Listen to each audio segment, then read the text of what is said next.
So we got a question from one of our students in our summer program, and we have an upcoming hangout where we're going to talk about the Cashflow Quadrant that was made very famous by Robert Kiyosaki. And he writes, I have a few questions regarding the Cashflow Quadrant. At what point in life do you start to cross over from the E and the S to the B and I side? Another concern that came to mind about being your own boss is that you do not have the ability to have benefits or anything.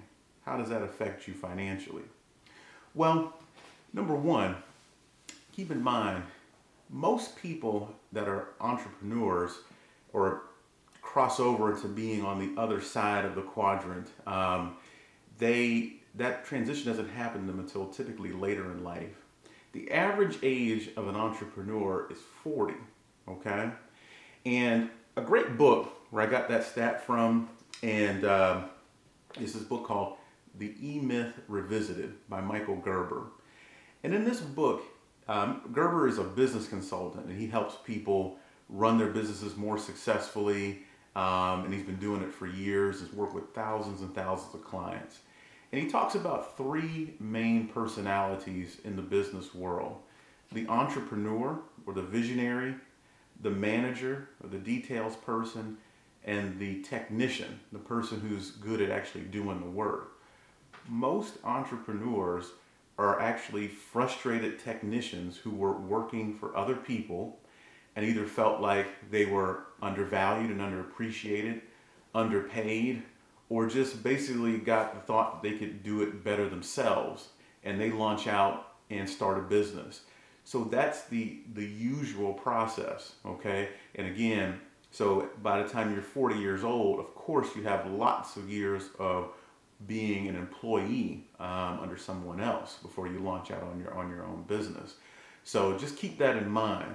So if I had to give a short answer to your question, for the average person, it doesn't start to happen until their late 30s and 40 when they really start to cross over and become an entrepreneur. And it's just a very prominent example of that. We all know about Bob Johnson, the founder of BET, being the first black billionaire, and since then we've had Michael Jordan and Oprah, and I think that's pretty much about it in the United States. Well, there was a gentleman a generation ago who was well on his way to becoming the first black billionaire, and his name was Reginald Lewis. And he wrote this book, Why Should White Guys Have All the Fun? And he entitled it because he made his money in the realm of high finance, where you don't find a lot of prominent African Americans.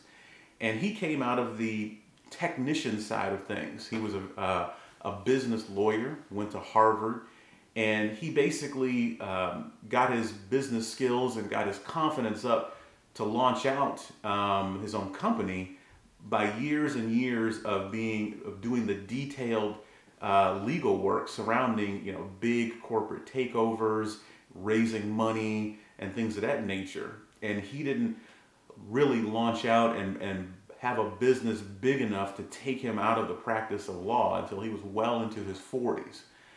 So that just illustrates the fact that it's often not a straight line thing, and it's often not something that most people do early on in their working careers, in their early 20s and such.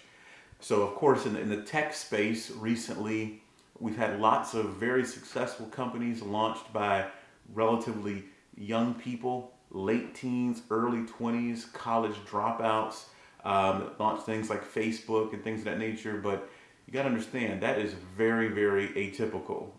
So it makes for good business press and good news story, and it's fantastic, but that is not typical at all.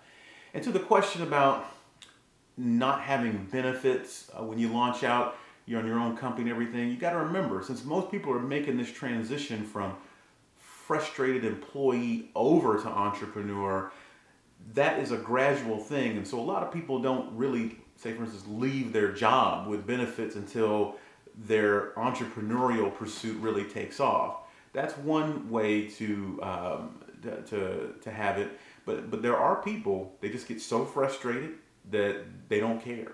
They're going to leave that comfort and security of that job with a steady paycheck and benefits, and they're okay to launch out on their own and not have those safety net things in place. So it just varies. So I hope that helps, and again, look forward to talking with the whole group at our Hangout session. Thanks.